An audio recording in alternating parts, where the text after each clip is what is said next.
बहुत समय पहले की बात है। एक वृद्ध सन्यासी हिमालय की पहाड़ियों में कहीं रहता था। वह बड़ा ज्ञानी था और उसकी बुद्धिमत्ता की ख्याति दूर दूर तक फैली थी। एक दिन एक औरत उसके पास पहुंची और अपना दुखड़ा रोने लगी। बाबा, मेरा पति मुझसे बहुत प्रेम करता था, लेकिन वह जब से युद्ध से लौटा है ठीक से बात तक नहीं करता। युद्ध लोगों के साथ ऐसा ही करता है, सन्यासी बोला। लोग कहते हैं कि आपकी दी हुई जड़ी बूटी इंसान में फिर से प्रेम उत्पन्न कर सकती है। कृपया आप मुझे वो जड़ी बूटी दे दे, महिला ने विनती की। सन्यासी ने कुछ सोचा और फिर बोला, देवी, मैं तुम्हें वह जड़ी बूटी जरूर दे देता, लेकिन उसे बनाने के लिए एक ऐसी चीज चाहिए जो मेरे पास नहीं है। आपको क्या चाहिए मुझे बताइए, मैं लेकर आऊंगी, महिला बोली। मुझे बाघ की मूंछ का एक बाल चाहिए, सन्यासी बोला। अगले ही दिन महिला बाघ की तलाश में जंगल में निकल पड़ी। बहुत खोजने के बाद उसे नदी के किनारे एक बाघ दिखा। बाघ उसे देखते ही दहाड़ा। महिला सहम गई और तेजी से वापस चली गई। अगले कुछ दिनों तक यही हुआ। महिला हिम्मत करके उस बाघ के पास पहुंचती और डर कर वापस चली जाती। महीना बीतते बीतते बाघ को महिला की मौजूदगी की आदत पड़ गई और अब वह उसे देखकर सामान्य ही रहता।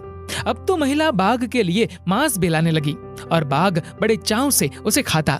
उनकी दोस्ती बढ़ने लगी और अब महिला बाघ को थपथपाने भी लगी। और देखते देखते एक दिन वो भी आ गया जब उसने हिम्मत दिखाते हुए बाघ की मूंछ का एक बाल भी निकाल लिया।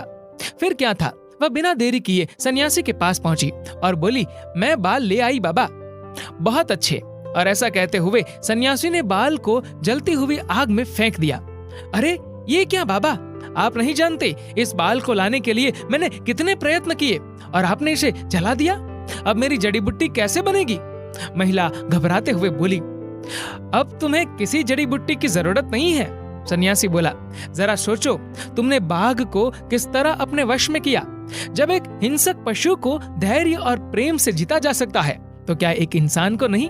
जाओ, जिस तरह तुमने बाघ को अपना मित्र बना लिया उसी तरह अपने पति के अंदर प्रेम भाव जागृत करो। महिला सन्यासी की बात समझ गई। अब उसे उसकी जड़ी बूटी मिल चुकी थी।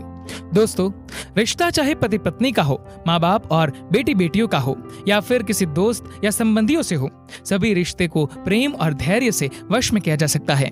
प्रेम ही एक ऐसी जड़ी बूटी है जो रिश्तों को संभाल कर रख सकती है। जिंदगी में दो शब्द बहुत खास है, प्रेम और ध्यान, क्योंकि ये अस्तित्व के मंदिर के दो विराट दरवाजे हैं। एक का नाम प्रेम, एक का नाम ध्यान। चाहो तो प्रेम से प्रवेश कर जाओ, चाहे तो ध्यान से प्रवेश कर जाओ, शर्त एक ही है, अहंकार दोनों में छोड़ना होता है। दोस्तों, आपकी इस वीडियो के बारे में क्या राय है, नीचे कमेंट करके जरूर बताएगा। और दोस्तों, अगर आपको वीडियो अच्छा लगा हो तो इस वीडियो को लाइक करेगा, शेयर करेगा ज्यादा से ज्यादा लोगों तक। और ऐसे ही और भी इंस्पिरेशनल वीडियोस के लिए सब्सक्राइब करें हमारे यूट्यूब चैनल को और फेसबुक पर फॉलो करें हमारे पेज को। धन्यवाद।